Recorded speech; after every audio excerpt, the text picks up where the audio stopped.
Okay, our next speaker is someone who makes me proud to be a teacher at the economics department. Our economics student, TimDechristopher. I asked him how I should introduce himself, and he emailed me back. He is a University of Utah economics student who disrupted the BLM oil and gas auction in December.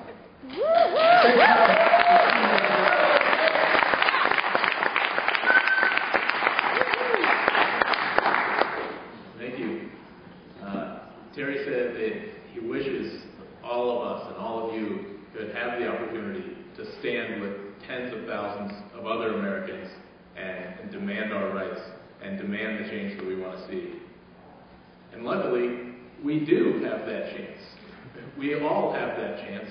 I'd like to bring up one of those chances that's coming up at the beginning of next month, something that I've been encouraging people to go to for quite a while, and that's called the Capital Climate Action on March 2nd in Washington, D.C., where tens of thousands of people will take part in what is hopefully the largest mass civil disobedience in our history, where we demonstrate that we are willing to make the sacrifices we need in order to have the change we need for a livable future.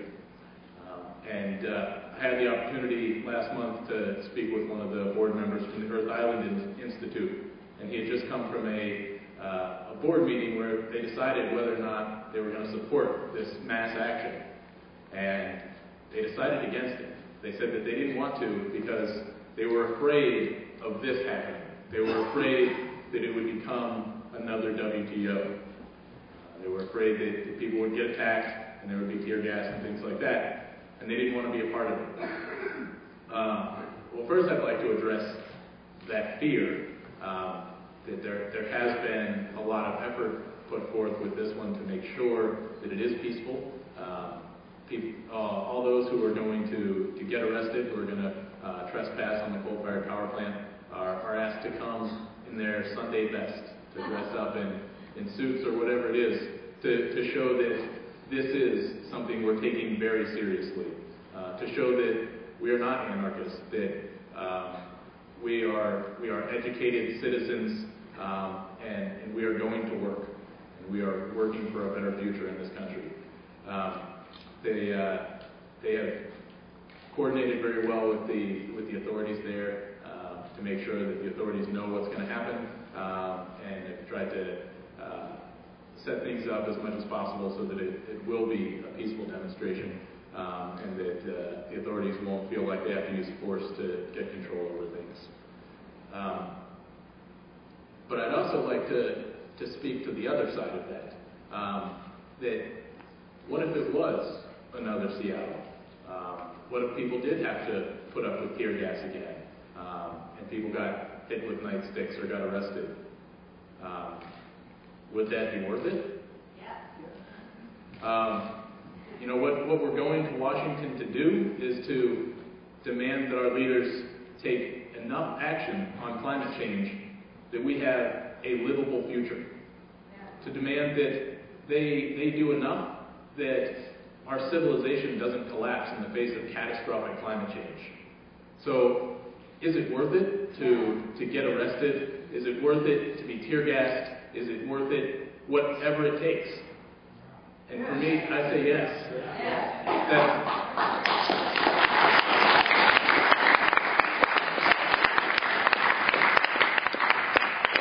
I had to face that choice a couple of months ago when I was sitting in an auction room and suddenly saw that I could have a huge influence. And I was sitting there thinking, if I disrupt this auction, I'll probably go to prison. And I thought, if I go to prison for 3 to 5 years, would that be worth it? And I thought, yeah, it would be worth it if I could at least give us a chance at a livable future. If I could at least do all that I could. And what I've seen since then is that it was even more worth it than I expected at the time. I expected at the time that I would be able to potentially protect some of that land, that I'd be able to potentially keep some of that oil in the ground and give us a better chance at a livable future.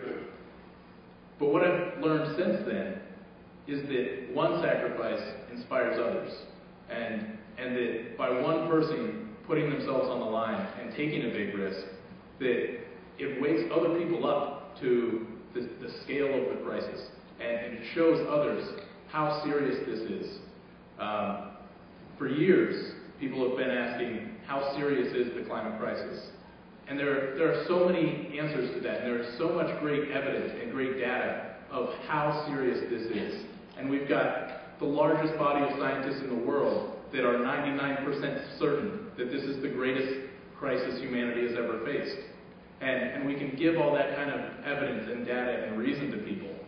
And yet, in some way, that doesn't shake them at a deep level. I know that it shakes some of us. It certainly has shaken me to envision the kind of future that I'm going to see during my lifetime if we stay on the current path that we're on. But so many people in our society just seem blinded by that, and so many people think, yeah, that's really bad. I better go change my light bulbs as soon as I get around to it. And that's not at all an appropriate response. That's nowhere close to an appropriate response. And for some reason, who we are as people, all that scientific evidence doesn't speak as loudly as one person's sacrifice. People who have constantly been asking how serious is the climate crisis, the answer that I gave them was, it's so serious that me as a senior student in economics who has a job lined up after I graduate and no criminal record is willing to risk all of that and go to prison for several years to do whatever I can to stand in the way of that crisis. That's how serious it is.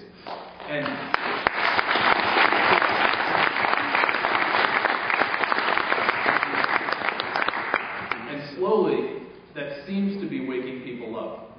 And so, what I hope is that after I made my sacrifice, I can wake up a handful of other people.